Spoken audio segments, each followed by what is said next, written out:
Assalamu alaikum wa rahmatullahi wa barakatuh. I hope you are all fit and fine and you are practicing every day. So we are going to talk about a very simple and easy topics, that is past continuous tense, and it's related to past perfect tense. Those are important to understand. So let's get started. First of all past continuous tense এর আলোচনা আমরা আরও ভালোভাবে বুঝবো যখন past perfect টেন্সটা ভালোভাবে বুঝতে পারবো। দুইটা টেন্সই খুবই রিলেশন রয়েছে এদের মাঝে। সো আমরা নর্মালি স্ট্রাকচারটা কি জানি যে সাবজেক্ট বি ভার্ব। আমরা যদি স্ট্রাকচার দেখি, এর পাশে লিখি স্ট্রাকচার দেখি যে সাবজেক্ট পাস্টের বি ভার্ব বলতে কিন্তু দুইটা জিনিস হবে, ওয়াজ অথবা ওয়ার, তারপরে ভার্বের বেস ফর্মের সাথে আইএনজি যোগ। এটা হচ্ছে পাস্ট কন্টিনিউয়াস টেন্সের বিষয়। এখন পাস্ট কন্টিনিউয়াস টেন্সের ক্ষেত্রে আমরা নর্মালি যেটা জানি যে হি ওয়াজ ওয়াকিং, অতীতে যদি কোনো কাজ ঘটছিল, এটা একটা নির্দিষ্ট সময় হতে পারে বা একটা অনির্দিষ্ট সময়ও হতে পারে, যে he was walking at 5 PM, যে বিকাল 5টার সময় সে হাঁটছিল, এটা হতে পারে। এটা কিন্তু পাস্ট কন্টিনিউয়াস টেন্সে সহজেই যাওয়া যায়। ওকে, তারপরে আমি যদি বলি যে আই ওয়াজ স্টাডিং, আমি পড়াশোনা করছিলাম, স্টাডিং অ্যাট 3 PM, বিকাল 3টার সময় আমি পড়াশোনা করছিলাম। ওকে, সেটাও হতে পারে পাস্ট কন্টিনিউয়াস টেন্স। কিন্তু এখানে আরেকটি খুব চমৎকার একটা বিষয় রয়েছে যে ফার্স্ট কন্টিনিউয়াস টেন্সের সাথে ফার্স্ট ইনডিফিনিট অর সিম্পল পাস্টের একটা গভীর সম্পর্ক রয়েছে। যদি আমি বলি যে দুইটা পাস্টের কথা যদি বলি যে হি ওয়াকড, সে হাঁটছিল, অন দ্য রোড, সে রোডের উপর দিয়ে হাঁটছিল, এটা যদি আমি বলি। আবার একই আরেকটা বাক্য যদি আমি বলি যে আই কল্ড হিম, আমি তাকে ডাকছিলাম। এখন এই দুইটাই কিন্তু দেখো V2 ফর্মে রয়েছে, তাই না? ঠান্ডা মাথায় বুঝলে বুঝতে পারবা, V2 ফর্মে রয়েছে। অর্থাৎ that's mean this is absolutely first indefinite tense or simple past tense. But আমি যদি এই দুইটা সেন্টেন্সকে একত্রিত করলে আমাকে লিখতে হবে, একটা পাস্ট কন্টিনিউয়াসে লিখতে হবে আর একটা পাস্ট ইনডিফিনিটে লিখতে হবে। অর্থাৎ আমি যদি এইভাবে বাংলায় বলি যে যখন সে হাঁটছিল রাস্তার উপর দিয়ে, যখন সে হাঁটছিল আমি তখন তাকে ডাকছিলাম। তার মানে দুইটাই কিন্তু অতীতের ঘটনা, বাট একটা একটু লঙ্গার আর একটু শর্টার। অর্থাৎ যখন হাঁটছে কিন্তু অনেক আগের থেকে সে হাঁটছিল, তারপরে আমার সাথে দেখা হলো, আমি তখন ডাকছিলাম। তো যেটা তুলনামূলকভাবে লঙ্গার হবে, মানে বেশি সময় ধরে চলছিল অতীতে, সেটা বেসিক্যালি ফার্স্ট কন্টিনিউয়াসে আমরা ব্যবহার করে থাকি। যেমন he was walking on the road, এখানে দিলাম। সো এখানে একটা আমাকে লিঙ্কার বসাতে হবে আর কানেক্টর বসাতে হবে। আই কল্ড হিম, দেখো হি ওয়াজ ওয়াকিং, যখন সে হাঁটছিল, আই কল্ড হিম, আমি তাকে ডাকছিলাম। তো যখন বলতে এখানে আমরা একটা জাস্ট হোয়েন বসিয়ে দেবো, আর কিছুই না। তো একসাথে যখন হবে, আমরা যখন বলবো যে he was walking on the road when I called him, আমি তখন তাকে ডাকছিলাম যখন সে রাস্তা দিয়ে হাঁটছিল। অথবা আমি হোয়েনটাকে পূর্বে নিয়ে যেতে পারি, হোয়েন হি ওয়াজ ওয়াকিং, তারপরে কমা দেবো একটা, আই কল্ড হিম, আমি তাকে ডাকছিলাম যখন সে রাস্তা দিয়ে হাঁটছিল। দেখো এখানে আমি একটা টাইম লাইন দিয়ে রেখেছি যে এটা হচ্ছে প্রেজেন্ট টেন্স, অতীতে পাস্ট টেন্স, আর পরবর্তীতে প্রেজেন্ট টেন্স, পরবর্তীতে ফিউচার টেন্স। ওকে, তো এখানে থেকে একটা অতীতের একটা টাইম লাইনে আমি জাস্ট দুইটা ঘটনা লিখেছি, দুইটা ঘটনা এখানে উল্লেখ করা হয়েছে। একটা এখান থেকে এই পর্যন্ত, বাকি এই ঘটনাটা আমি 1 নম্বর দিয়েছি। আবার ও আগের থেকে যেহেতু ঘটছিল, ঘটনাটা আগের থেকে ঘটা অবস্থায় এখান থেকে আবার শুরু হয়েছে এইটুকু আমি 2 নম্বর দিয়ে রেখেছি। ঠিক আছে, দেখো এখানে আমি লিখছি, এখানে আমি শুরু করলাম যে আই স্টাডিড, আমি পড়ছিলাম, right. He came to me, সে আমার কাছে আসলো। তার মানে আমি যেটা বলতে চাচ্ছি নিশ্চয়ই বুঝতে পারছি। 1 নম্বরে আমি এইটা, এখন এটা দুইটাই তো ফার্স্ট ইনডিফিনিট টেন্সে রয়েছে। তো আমি দুইটা একত্রে জোড়া লাগাবো। জোড়া যদি লাগাই তাহলে তোমরা বুঝতে পারছো স্টার্টেড এইটা পূর্বে থেকে ঘটে আসছিল, তো আমি পড়ছিলাম আগে থেকেই, তারপরে সে আমার কাছে আসলো। তাহলে আমি অবশ্যই প্রথম যে বাক্যটা রয়েছে এই সেন্টেন্সটাকে আমি ফার্স্ট কন্টিনিউয়াসে ফেলে দেবো, রাইট? সো আমি হোয়েনটাকে আগে দিলাম, সমস্যা নেই। হোয়েন আই ওয়াজ স্টার্টিং একটা ক্ষমা দিয়ে হি কেম টু মি।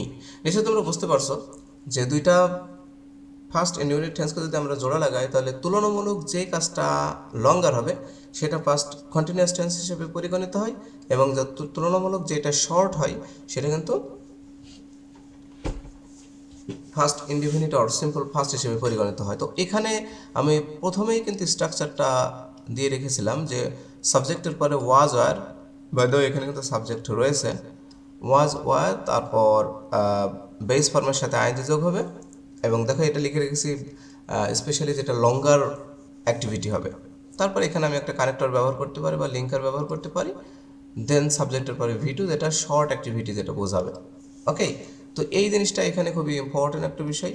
সো আমরা বুঝতে পারলাম যে ফার্স্ট কন্টিনিউয়াস টেন্স অতীতের কোনো একটা সময়ে যখন কোনো ঘটনা ঘটছিল বা নির্দিষ্ট সময়ে যখন কোনো ঘটনা ঘটছিল এমন বোঝায়, তখন সেটা হয় ফার্স্ট কন্টিনিউয়াস টেন্স। এখানে ফার্স্ট কন্টিনিউয়াস টেন্সে আর একটা সিগনিফিক্যান্ট কিওয়ার্ড রয়েছে যেটা হচ্ছে হোয়াইল। যখন কোনো বাক্যে হোয়াইল ব্যবহৃত হয় এরপরে যদি কোনো সাবজেক্ট থাকে তাহলে অবশ্যই সেটা ফার্স্ট কন্টিনিউয়াস টেন্সে হয়, অর্থাৎ সাবজেক্টের পরে ওয়াজ অথবা ওয়ার।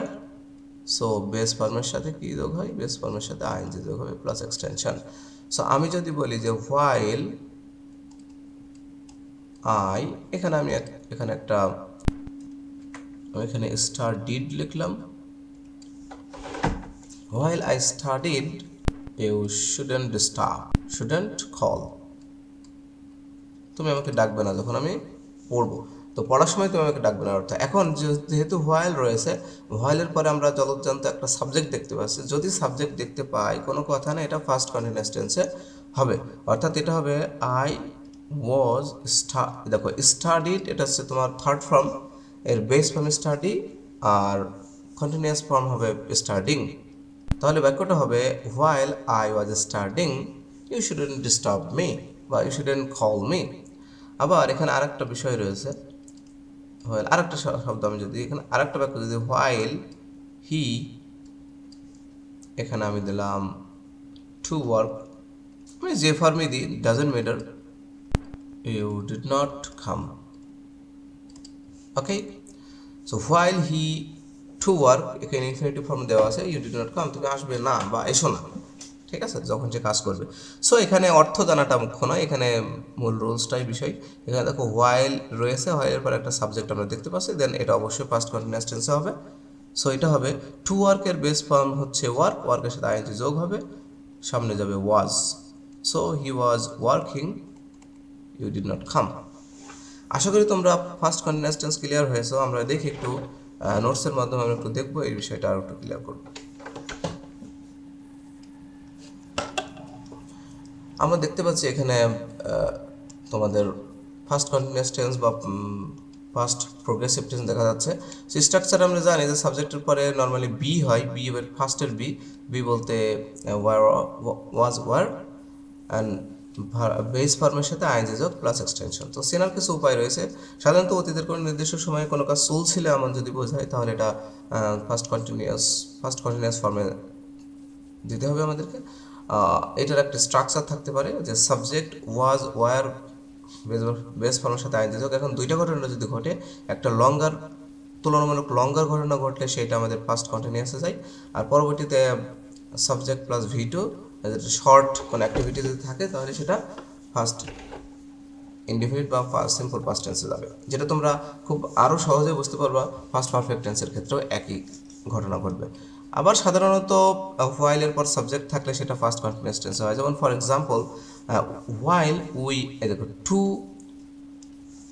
টু ওয়ার্কিং তো হয় না, এখানে এই বাক্যে while we to work infinitive form রয়েছে, in that institute you came, মানে তুমি আসার সময় আমরা কাজটি করছিলাম এরকম আর কি। সো এখানে উত্তরটা হবে কি, উত্তরটা হবে হোয়াইল। ও যেহেতু হোয়াইল রয়েছে, হোয়াইলের পর একটা সাবজেক্ট রয়েছে আমরা দেখতে পাচ্ছি, সেক্ষেত্রে অবশ্যই ওয়ার হবে।